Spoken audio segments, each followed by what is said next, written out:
Hello everyone, welcome back to Streed's Guide to Fraggle Rock. Today I'm reviewing Season 2, Episode 4, Red Sea Monster. This episode starts out with Doc drying out seaweed, which Gobo confuses for a magic wind weapon.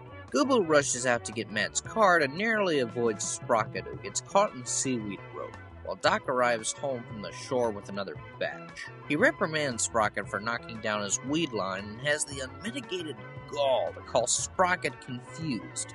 Keep in mind, this is the same man who vehemently wanted to sew a button on a goddamn fried egg. This is only the beginning, fellas. Settle up. Anyways, we return to the Great Hall, and Red's trying to beat Gobo's record for breath holding underwater, and the notorious, nefarious, and somewhat hilarious Marlin Fraggle makes his second appearance since the Finger of Light. Boober, Marlin, and Moki count while Red's underwater, and Red comes up with 11 rock beetles, while Marlin, clearly simping for Red, says she got to 15 rock beetles. Whatever the case, the Fraggles cheer, and Gobo returns with a pungent odor attached, thanks to the seaweed. Oh, I got contaminated in outer space. Contaminated? What? Well, yeah, the hairy creature had this magic wind weapon. It blew our hair back, and then it caught Gobo in this stinky trap. Gobo! I broke your stinky breath-holding record! Red gets out of the pond trying to defend her newfound score, and Boober says she's exaggerating. This pisses Red off, and she begins insulting Gobo, claiming his postcards are bullshit. She trails off, and Wembley reads Matt's postcard. Matt takes a walk and accidentally bumps into a lady. When he gets up, he assumes he accidentally split her in two when her sister arrives, and this has absolutely nothing to do with the episode's message. This bizarre tale intrigues the Fraggles, and Gobo once again boasts about his uncle being a god among Fraggles. Meanwhile, Red's feeling downtrodden, confessing that she stretched the truth, but only because she was feeling a bit left out. She comes across a tranquil cavern with a glimmering pool and sings a touching, nostalgic tune about her idyllic memories of the past. Wind on our faces and race on the lawn. Life was so new, it would last on and on. I was in love with the song river flow. Bring back the wonder we knew long ago. This may be my least favorite episode of Fraggle Rock, but I honestly cherish this song. I dare say it's in my top 20 favorite Fraggle Rock songs. It perfectly reflects the morose reminiscence of one's nostalgia, a time in which everything felt right. The entire atmosphere of life was cozy, serene, and loving, realizing that life will never be that beautiful again. Red finishes her sentimental ballad and encounters a peculiar sight.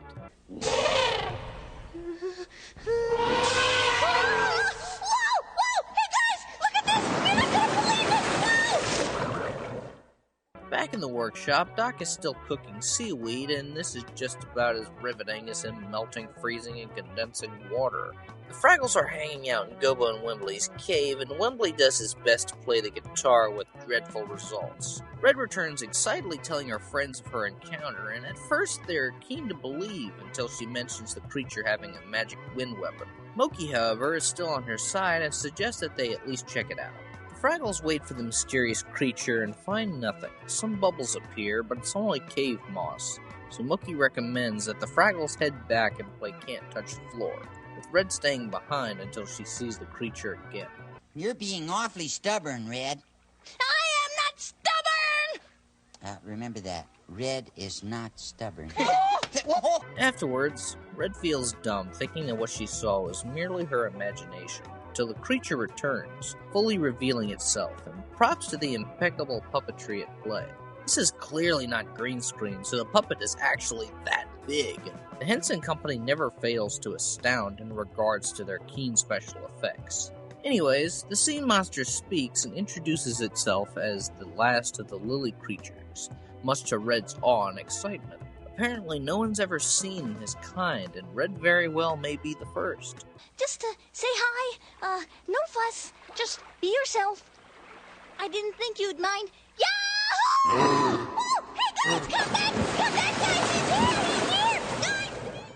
Back in the rock, Red's telling the story of her incredible encounter, and as to be expected, no one really believes her aside from creepy Marlin, who jumps the chance to be Red's witness to the lily creature, while everyone else stays behind. Some time passes, and Marlin begins to grow impatient, and in this scene we learn how truly egomaniacal and disturbed Marlin truly is.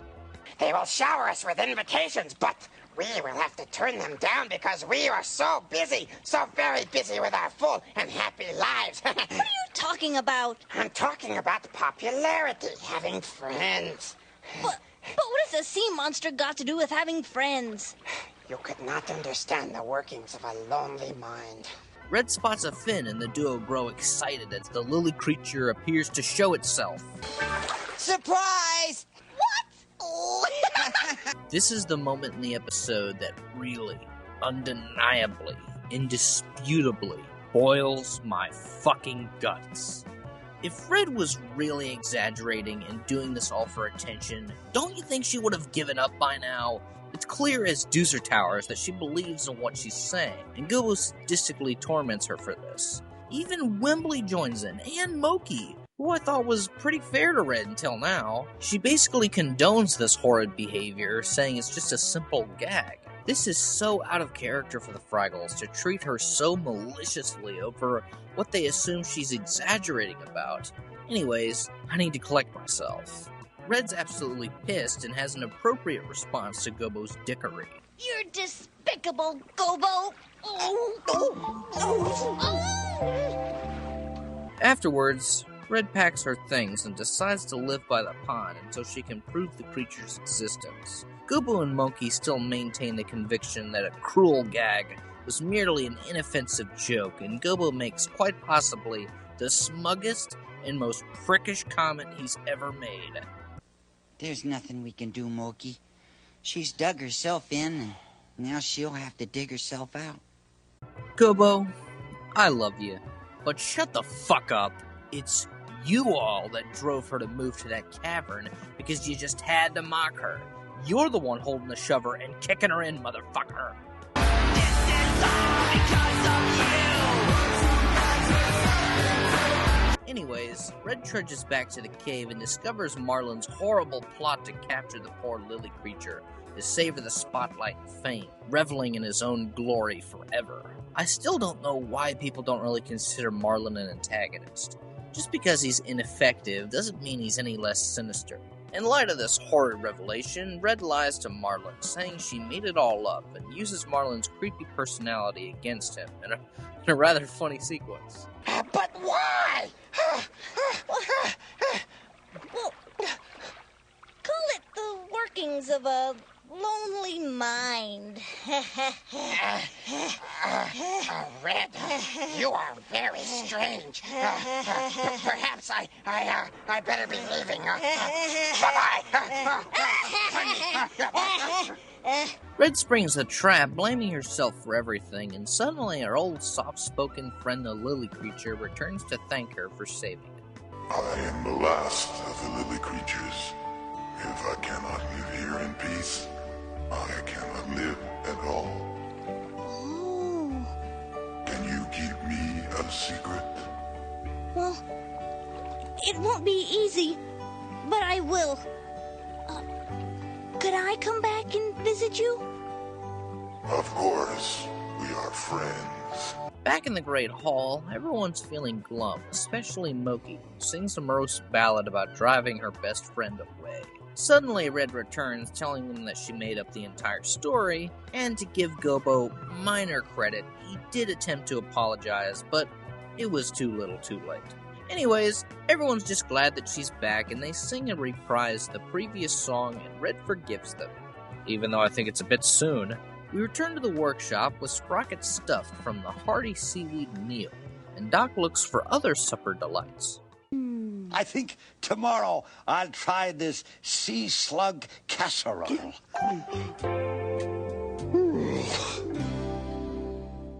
Here we are, my least favorite episode of Fraggle Rock. Now, when I was a kid, I didn't mind this episode one bit. In fact, this was one of the episodes I watched for the first time on the Hub Network, so it does hold minor nostalgic value. But now that I've grown into a critical adult, the writing issues are really noticeable and drag the episode down tremendously. For starters, the Fraggles' treatment of Red was intolerable. Once again, the Fraggles disbelieve in something that shouldn't be all that unbelievable, especially considering the fact that they themselves could be considered magical beings. Like I said, even if they didn't believe Red, I think attacking her with such a horrid joke was downright contemptible. This was honestly infinitely worse than the character writing blunders at Moki's funeral. Even Wembley acts like a bit of a prickard here.